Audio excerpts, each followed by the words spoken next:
दोस्तों, प्यार के लिए लोग बहुत कुछ कर सकते हैं, यहाँ तक कि दुनिया से भी लड़ सकते हैं।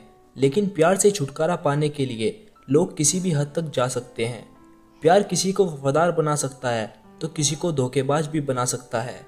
ऐसा ही मामला यूपी के बरेली से आया है, जहाँ एक लड़के ने अपनी 7 साल पुरानी प्रेमिका को मार डाला क्योंकि वह उससे पीछा छुड़ाना चाहता था। लड़के ने उसे बुलाया और हथियार से लगातार हमला किया। पुलिस ने आरोपी मोनू गुप्ता को गिरफ्त में ले लिया है और उसकी पत्नी की तलाश की जा रही है, जो कि इस हत्याकांड में शामिल थी। पुलिस ने आरोपी मोनू से पूछताछ की तो उसने सभी अपराध स्वीकार कर लिए हैं। मोनू ने बताया कि वह अपनी गर्लफ्रेंड लक्ष्मी के साथ 7 साल से रिश्ते में था, लेकिन उनकी शादी नहीं हो पाई और मोनू के परिवार ने उसकी शादी किसी और लड़की से कर दी थी। हालांकि शादीशुदा होने के बावजूद भी मोनू अपनी प्रेमिका के संपर्क में रहा करता था और दोनों मिलते थे, जबकि उनकी पत्नी को इस बारे में कुछ भी नहीं पता था। लेकिन 23 साल की लक्ष्मी को महसूस होने लगा था कि अब मोनू उसके साथ पहले जैसा व्यवहार नहीं करता है। कुछ समय बाद लक्ष्मी ने मोनू के सामने पैसे की मांग रख दी। मोनू 6 साल से लक्ष्मी को पैसे दे रहा था, लेकिन लक्ष्मी रोज उसे पैसे के लिए ब्लैकमेल कर रही थी। मोनू एक किराना की दुकान चलाता था और उसकी कमाई इतनी नहीं थी कि वह घर का खर्चा भी ठीक से उठा पाए। मोनू किसी भी तरीके से इस रिश्ते को ख़त्म करने के चक्कर में था, लेकिन लक्ष्मी ऐसा होने नहीं दे रही थी।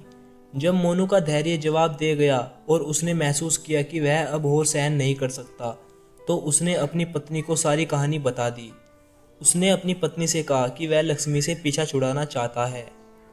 मोनू की पत्नी को जब इस बात की पता चला तो दोनों ने मिलकर लक्ष्मी की जान से मारने की प्लान बना ली। मोनू ने बताया कि उसने लक्ष्मी को कॉल करके अपने पास बुलाया। उस दिन लक्ष्मी अपने बहन के साथ मॉल में थी। शाम 7 बजे जब लक्ष्मी स्कूटी से घर लौट रही थी, मोनू गुप्ता और उसकी पत्नी पूजा ने उसकी स्कूटी के सामने गाड़ी लगाकर उसे रोक लिया। लक्ष्मी को पहले से पता था कि मोनू उससे मिलने आएगा, इसलिए उसने अपनी बहन को वहीं रुकने को कहा और मोनू के साथ चली गई। जब 2-3 घंटे बीत गए और लक्ष्मी वापस नहीं आई, तो उसकी बहन ने घर लौटकर पूरी घटना परिवार वालों को बता दी। लक्ष्मी के परिवार वालों ने थाने में मोनू और उसकी पत्नी के खिलाफ रिपोर्ट दर्ज कराई। पूरा परिवार रात भर परेशान रहा, लेकिन लक्ष्मी का कोई पता नहीं चला। अगले दिन सुबह परिवार को सूचना मिली कि फैजुल्लापुर मोड़ के पास एक लड़की की लाश पाई गई है। जब परिवार मौके पर पहुंचता है तो लाश देखकर उन्हें धक्का लगा, क्योंकि वह उनकी बेटी लक्ष्मी थी।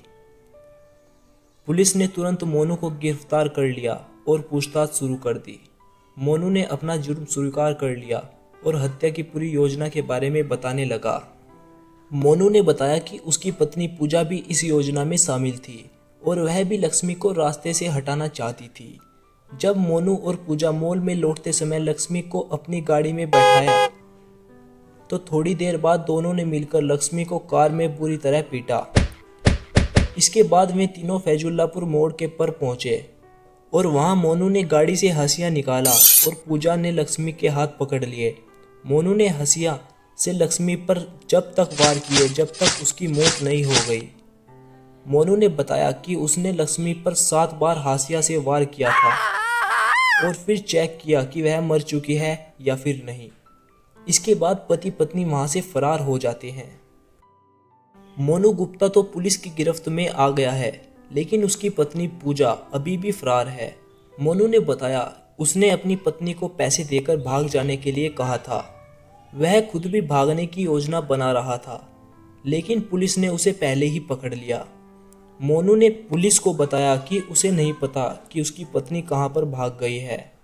पुलिस के मुताबिक लक्ष्मी की लाश पर 7 जगह गहरे जख्म के निशान हैं और उसकी गर्दन पर धारदार हथियार से घाव पाए गए हैं। लक्ष्मी की एक उंगली भी कटी हुई है और पूरे शरीर पर गहरे जख्म के निशान हैं। पुलिस अब पूजा की तलाश तेजी से कर रही है, लेकिन पूजा मिलने का नाम ही नहीं ले रही है। दोस्तों, यह क्राइम स्टोरी आपको कैसी लगी कमेंट में ज़रूर बताना और ऐसी ही रियल क्राइम स्टोरी देखने के लिए चैनल को सब्सक्राइब और वीडियो को लाइक ज़रूर से कर देना।